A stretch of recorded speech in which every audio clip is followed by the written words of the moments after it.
Good morning mga kumarites. Ayan, at dahil wala na nga po tayong stock, kaya nag-stock na nga po kami. Dahil nung Sabado nga po ay nabisi kami sa dami nga po ng ginawa namin. Kaya naman hindi namin naasikaso kaagad itong aming munting tindahan. At dahil wala nga pong extra si Jowa nung linggo, kaya kasama ko nga po siyang namili. Wala nga po siyang extra kumarites, kaya gumising nga po kami ng tanghali na. Kaya nakapag-grocery nga po kami ay hapon na. Kumuha nga po ako ng mga dilata dahil ito talaga yung wala na sa aking munting tindahan. Kahit halos araw-araw nga po ako namimili kumarites, pero syempre hindi namin nabibili yung iba namin kailangang bilhin. Pag mayroon ka nga pong munting tindahan ay talaga namang napaka-busy mong tao, lalo na nga po kung mayroon kang pamilya. Kaya minsan talaga ay hindi mo rin maaasikaso yung tindahan mo. Kaunti lang pala yung na-video ko kanina kumarites kasi marami nga pong tao, kaya dito na lang ako sa bahay magbibideo habang nagre-restock nga po kami. Ako lang pala muna mag-isa dyan kumarites kasi natulog nga po muna si Jowa. Dahil alam nyo naman ngayon nga lang po siya na linggo na walang extra. Nung linggo pa nga po ito na video kumarites. Hinayaan ko nga po muna siya makatulog para nga po makapagpahinga siya. Pero ako nga po ay talagang inaantok na rin ako dyan habang nag-aayos nga po ako. Bawasan ko nga lang po ng kaunting kalat dito kumarites para makapagpahinga na nga rin po ako sa taas. Pababantayan ko nga muna kay Kuya Sian itong aming munting tindahan. Pero unahin ko nga po munang mag-display dahil halos wala na nga pong laman yung aming munting tindahan. Abay, parang ilang araw nga lang po akong hindi nakabili kumarites. Nakakapagod ang mayroong tindahan kumarites, pero yung iba akala nila ay mapera tayo at hindi na kailangan magbayad ng utang nila. Kakaunting tubo mo pero ang dami mo ngang pagod. Tapos nakukuha pa ng iba na sumama ang loob pag kailangan na nga silang singilin. Ay minsan nga po ay hindi na naaasikaso yung mga anak, lalo na nga po pag sobrang focus sa tindahan. Yung iba naman ay hindi na naaasikaso yung tindahan dahil sa pag-aalaga ng mga anak. O sasama pa yung loob mo dahil siningil ka ng utang mo sa aming tindahan. Tapos magugulat ka na lang ay hindi ka na pinapansin ng kakilala mo dahil hindi mo pinautang ng cash. Alam nyo kasi kumarites, kahit marami nga pong stock itong aming munting tindahan, hindi naman ibig sabihin nun ay may pera kami. Sabihin nun wala na kaming hawak na pera dahil nasa tindahan na. Bihis pala muna ako ng damit kumarites dahil sobrang naiinitan talaga ako doon sa suot ko. Dahil alam nyo naman mas komportable nga po ako sa short at saka sa crop. Nailabas ko na nga po yung mga dilata ay binalik ko na nga po yung noodle sa karton dahil si Tyler ang mag-aayos nito. Pero dahil naglalaro pa nga po siya kaya itatabay ko na muna.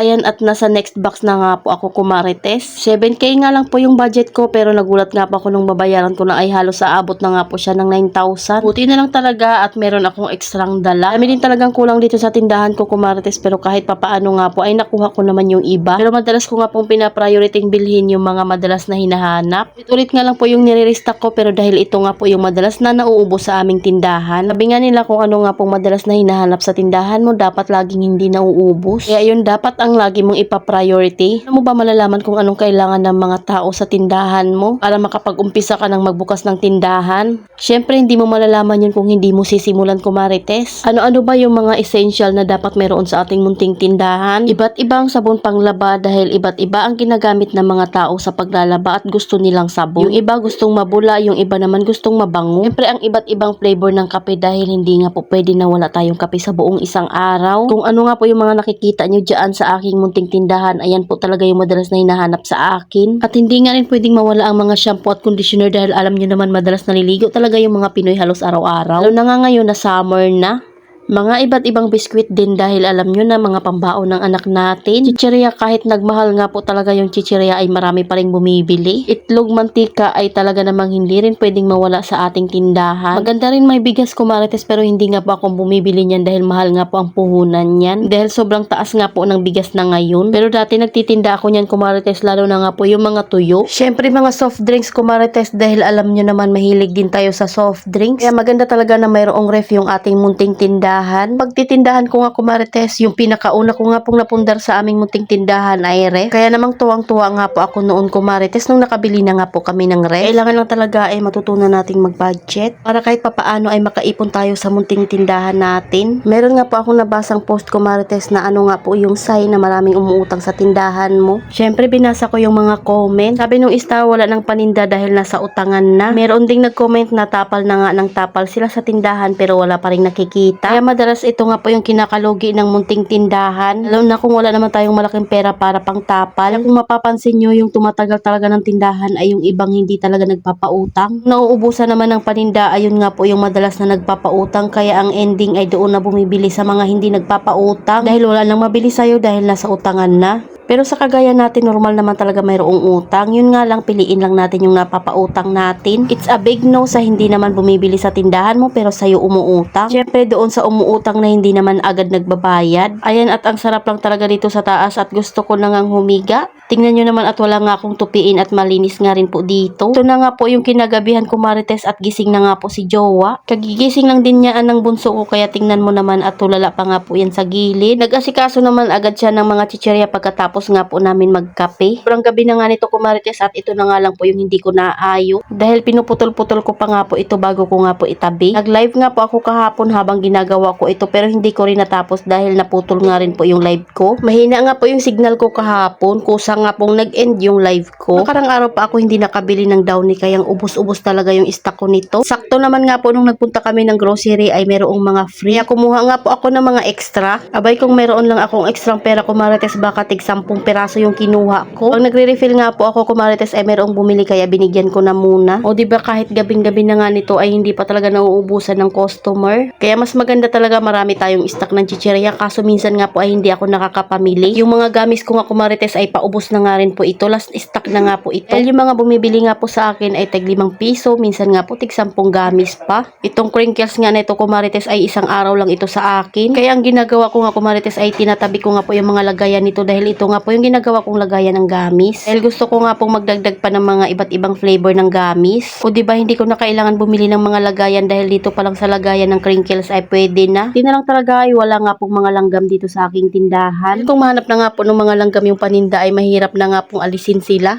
Panigurado yung iba mong paninda ay may langgam na sa loob. Akala mo walang butas ay meron na palang mga langgam. Tapos meron pang mga mababait na yung bubutasin ay yung mga mamahalin pa. So diba yung mga pinapamili ko madalas, Marites, ay merong free na isa. Sinatsaga ko yung hanapin sa mga grocery. Dahil madami nga pong grocery dito, Marites, na malalapit lang. Na talaga sa pinakamalaking puhunan dito sa munting tindahan ay tiyaga. Abay kung wala kang tiyaga, Marites, hindi ka magtatagal. Dahil ito ay nakakapagod na gawain. Kaya nga lang siyang madali. Pero ito yung pinakamadaling umpisahan na negosyo, ang sari-sari store. Mamimili ka lang ng iyong mga paninda, tapos ibebenta mo rin or i-resell.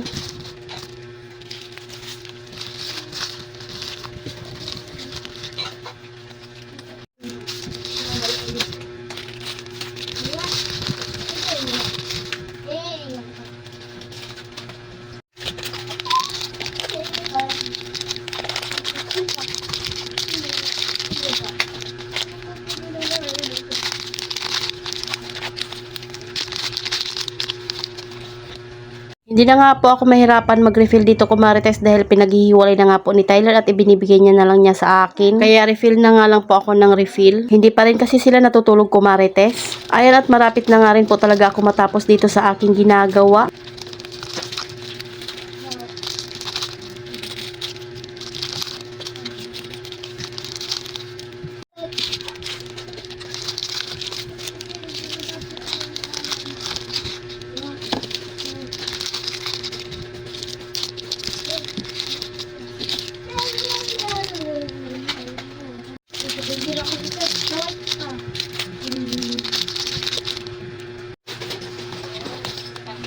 Ayan, at nakatapos na nga po akong mag-ayos ng aming mga paninda, Marites. Ang last nga po na ayusin ko, Marites, itong mga juice. Marami itong binili ko kaso nga po maraming nag-inom kaya naman naubos din. Kaya kailangan ko na naman nga pong mang-grocery ng mga alak. Alam nyo naman pag Saturday or Sunday marami talagang umiinom dahil nauuhaw. Char. Tabi ko na nga po dito yung mga tigi-isang piraso lang na putol-putol na. Para hindi na nga po nakakalat sa munting tindahan namin. Ayan, at ito na nga po yung after nung naayos ko na nga po lahat. Pero si Jowa nga po ang nag-ayos ng mga chicheria. Ang ganda na naman talaga tingnan pag puno nga po yung tindahan. Naayos na nga rin po ni Tyler yung mga pansit canton at noodles. Salamat sa panonood ko, Marites. Follow for more. God bless us. At sana i-share nyo na nga rin po itong aking video.